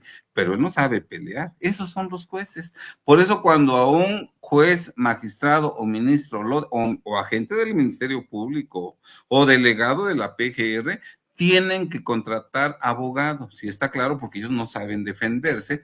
Por eso cuando Yasmín Esquivel, que copió la tesis de su compañero, yo publiqué un video, publiqué un estudio demostrando que la tesis original era la del compañero y la tesis falsa, la que copió, era la tesis de Yasmín. Incluso yo le mandé a todos los ministros, entre ellos a Yasmín, el estudio hecho, estudio que seguramente conocieron sus abogados porque se lo mandé a ella, ¿verdad?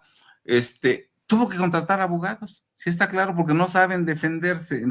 Entonces tienen que gastar, y ese abogado no se los debe pagar el gobierno, ese abogado se los tienen que pagar ellos por su cuenta, ¿sí?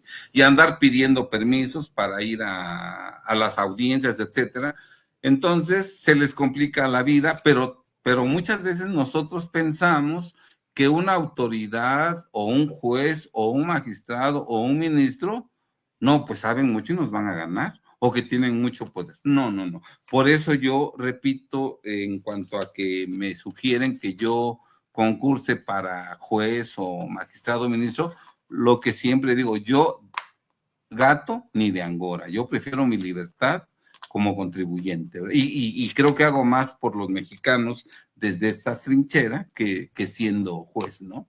Así es. Alejandro, reenfocando la pregunta que hicieron, es si esos casos, por ejemplo, que ya se sentenciaron, ya se juzgaron, y que la base, hay que ver qué peso tuvo el dictamen grafológico, ¿no? Si esto fue uno de los elementos clave, ¿eso se puede denunciar? La respuesta concreta sería, depende de los años que hayan pasado, ¿cierto? Cierto, depende. Sí, depende, pero yo creo que las sentencias de los últimos 5 años se pueden echar abajo y en esas denuncias obviamente se va a ofrecer la prueba en psiquiatría de nuestra contraparte, la prueba en psiquiatría de nosotros, si los hijos están con la otra parte, sobre los niños para ver qué daño les han causado. Todo eso pero sí, todo requiere de mucho trabajo. Todo requiere de mucho trabajo. Y muchas veces dinero, hay que poner las cosas en la balanza, porque no es tan simple, porque vamos, a lo mejor tú dices, sí, eso todo se puede, pero ya cuando uno empieza los trámites, a veces se convierte en una enfermedad como el cáncer, es tan cara que mejor así lo dejamos, ¿no? Y espero a que mis hijos crezcan. Entonces creo que también tenemos que tomar en consideración esa. Así es, sí, todo eso se debe de tomar en consideración. Nosotros, por ejemplo, como despacho de abogados, nosotros no nos atiborramos de clientes porque cada cliente requiere su asunto de muchas horas de trabajo, de decenas, centenas o miles de horas de trabajo para llevarlo a buen puerto, ¿verdad? Y también nosotros no somos un despacho grande porque cuando tiene uno un despacho grande, uno lo único que hace como titular de ese despacho es tomar los asuntos y delegarlos en colaboradores. La gente Pero, me contrata a mí. para la persona que está preguntando, a lo mejor tiene un caso que quisiera impugnar, una situación que quisiera Sí, retomar. nos preguntan si puede haber una demanda colectiva en estos casos de apelación. Sí, en por ejemplo, ¿cuánto le costaría a la gente echar a andar eso? Porque nada más por decir, pues va a ser todo público, nos vamos a tardar muchos años, pero si se contrata un despacho de abogados, ¿cuánto costaría eso, más o menos? Depende porque hay que ver, por ejemplo, los expedientes, las constancias. Bueno, la pura revisión. La pura revisión del caso, ¿cuánto costaría? No se puede cotizar así tan fácilmente. Es como si yo dijera, ¿cuánto cuesta una casa? Pues depende. Material, colonia, extensión. ¿Sí está claro? Una base para que yo no me atrevería a decir cuánto. Yo tengo que ver el volumen del expediente, estudiar las constancias, ver las probabilidades de que se pueda ganar el asunto, checar las pruebas, checar lo que pasó aquí, etcétera. Entonces requiere de tiempo, ¿verdad? No, o sea, yo tengo que visualizar qué es lo que voy a estudiar para poder decirlo. No puedo yo sin ver algo concreto, decir, no, pues cuesta tanto, ¿verdad? No sería profesional. Aparte de que yo quiero comentar. Pero barato pues no es. No es barato. No es barato. Ahora, el problema no es que no sea barato, sino que realmente se trabaje. ¿Sí está claro? Además. Porque qué tal si nada más cobré y no lo hago. O lo hago a ¿Pero se puede hacer demanda colectiva? Preguntan, Alejandro. Si va a ser contra un mismo sujeto y la conducta que le atribuyen es prácticamente la misma, se podría hacer. En casos de apelación, preguntan. Híjole, no entiendo la pregunta. En caso de apelación no entiendo por qué. Sí, la pregunta es, ¿puede haber una demanda colectiva en estos casos de apelación? De apelación, eso es lo que no entiendo. No creo porque cada caso es particular, Gemma. La apelación, si estamos hablando de lo mismo, la apelación es la segunda instancia. Yo presento una demanda en primera instancia ante un juez y cuando el juez dicte resoluciones que yo siento que son ilegales, me voy a la apelación, pero dentro de este juicio. Nada más en este caso. Entonces, no habría cabida, ¿no? Para una demanda colectiva ahí, claro. Por eso Diana Luz lo que está buscando es cuántos casos hay y que ha sido la prueba pericial de grafología la causante de, y lo que ella está buscando es que se derogue esa ley donde acepta las periciales de grafología. Eso es lo que está buscando. Creo yo. Sería muy bueno que denunciaran penalmente miren, al juez que dictó la sentencia ilegal, al perito que rindió el dictamen falso y al oponente que en su demanda seguramente manifestó hechos falsos. Hechos Por eso falsos. pero hay que recopilar los casos, hay que analizarlos. Todo Y eso verlo toma... uno por uno. Verlo Sí, uno claro. por uno. No se pueden ver Nos pregunta, vamos terminando, nos pregunta Juditza, muchas gracias Juditza, doctor, la ley Olimpia entre Marifer y Alfredo Adames, ¿hay manera de que Marifer no se salga con la suya? Pues ella hizo una burla en público de algo íntimo de Sí. Adame, sí, pero también aquí lo ella tengo, dijo, sí, pero también ella dice que Adame lo difundió, qué sé yo, entonces habría que conocer a fondo el detalle. Ahora, una cosa es que yo, por ejemplo, comparta una fotografía mía, no de cosas íntimas, pero estoy muy gordo, por decir algo. Y no porque haya yo difundido esa fotografía, ya pueden públicamente estarme ofendiendo, no, hay que estar bien pantalón. Claro. No. No Y tiene ahí que ver. sería una injuria gratuita, un insulto sin fundamento. Ahí sería así discriminación porque soy gordo, si está claro. Entonces habría que ver el contexto. No, suponiendo que Adame compartió esa fotografía, ¿verdad? No por eso nos vamos a burlar de él, si está claro, porque no la compartió Claro. con la finalidad de que hiciéramos escarnio de su físico, ¿no? Entonces, habría que ver el caso concreto, pero yo creo que sí procedería la aplicación de la ley Olimpia en ese caso concreto. Así es que es. mucha gente piensa que la ley Olimpia es para mujeres, pero no, ese es para los actos. Claro, Sí, claro. para los actos. Y yo sí creo que, bueno, a lo mejor ustedes piensan diferente y lo respeto, pero yo sí creo que hombres y mujeres estamos totalmente en igualdad de circunstancias. ¿Será que yo creo en la reencarnación? ¿Será que yo creo que en esta encarnación me tocó ser varón, en otras me ha tocado ser mujer, en otras más seré mujer? ¿Verdad? Y que cada encarnación como hombre me permite perfeccionar las facetas masculinas, que cada encarnación como mujer me permiten perfeccionar las cualidades femeninas, ¿verdad? Para llegar al final a un perfeccionamiento, ¿verdad? Y entonces, con base en esto, yo me defino como un espíritu que tengo cuerpo y que en esta encarnación tengo cuerpo de hombre, ¿verdad? Yo no me defino como un cuerpo de hombre que tiene espíritu. O sea, para mí... Somos personas, sencillamente, personas. Seres humanos y seres espirituales. Exacto. Hoy tenemos un vestido de hombre o de mujer, es otra cosa, ¿sí? Entonces, yo no estoy muy de acuerdo, bueno, pero respeto, ¿no? Pero creo yo que sí se podría aplicar la ley Olimpia en el caso de Adame, sí. Nos dice Jospek, una sonrisa para terminar, dice, en mi vida pasada fui abogánster, que Sí, les encanta ese término nuevo. Pues nada, un placer espero teneros que no aquí sea a los mi dos, realidad Alejandro, Josefa, un placer, ya se nos termina el tiempo y esto nos da motivo para continuar otro día pues con esto que al final es tan apasionante porque es la teoría llevada a la práctica y a mí es lo que más me gusta. O sea, porque la teoría al final como que por dónde la coges y por dónde la dejas, pero cuando la llevas a la práctica todo toma sentido de verdad, es lo importante. Nada, antes de marcharnos, aclarar, yo soy clínica y hago informes, pero fíjate que en España mis informes no son válidos y lo tenemos que poner abajo al final. Este informe no tiene valor a nivel judicial, solamente el informe que haga el psicólogo forense. Muy bien. O sea, solamente el psicólogo que está en lo que sería el contexto judicial. Los demás, un privado, tú lo puedes pagar, ¿no? Entonces, no sirve. Tiene que ser un psicólogo forense. No sirve para una sentencia.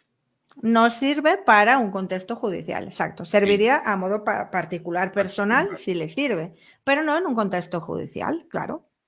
Así es. Muy bien. Muy bien.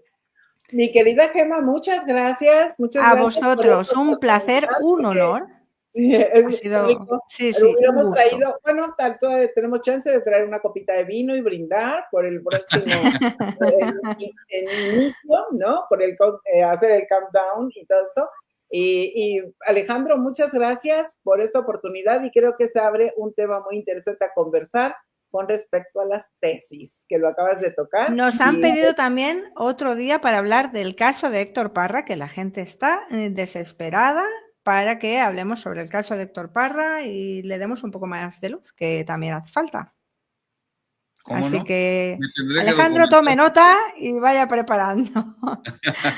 Claro que sí, con mucho gusto. Pues Gema, muy agradecido con usted por este espacio. Igualmente, Teresa. muchísimas Sus gracias, preguntas un han sido honor. muy interesantes. Me ha usted puesto en aprietos, pero bueno, usted sabe preguntar muy bien cosas que nadie pregunta normalmente. Pero hemos muchas tratado de gracias. contestar de la mejor manera posible con ciertos fundamentos, ¿verdad?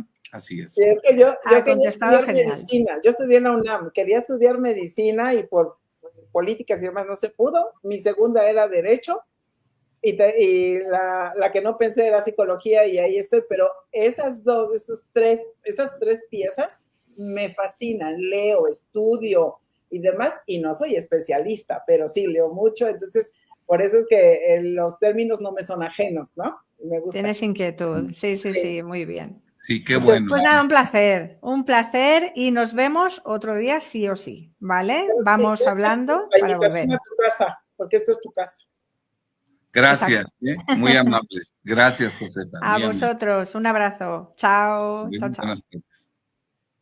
Buenas noches. Buenas Y noches. nada, a vosotros os emplazo para, si queréis seguir sobre el tema, sabiendo sobre el tema, un poco lo que ha dicho Mr. Doctor en el directo, etcétera. Seguimos hablando del tema. Os voy a remitir, ahora cuando cerremos, os voy a llevar así, pum, a el canal de Banderas Rojas de mi compañero Miguel, ¿vale? Un honor, un placer, ha sido fascinante, como decís, como dice Bruno, por ejemplo. Pero bueno, yo creo que todos hemos quedado encantados y con ganas de más. Muchísimas gracias por estar aquí. Un abrazo, buenas noches. Y os dirijo buenas noches, buenas tardes, noches. Suscríbete. Chao, chao, chao.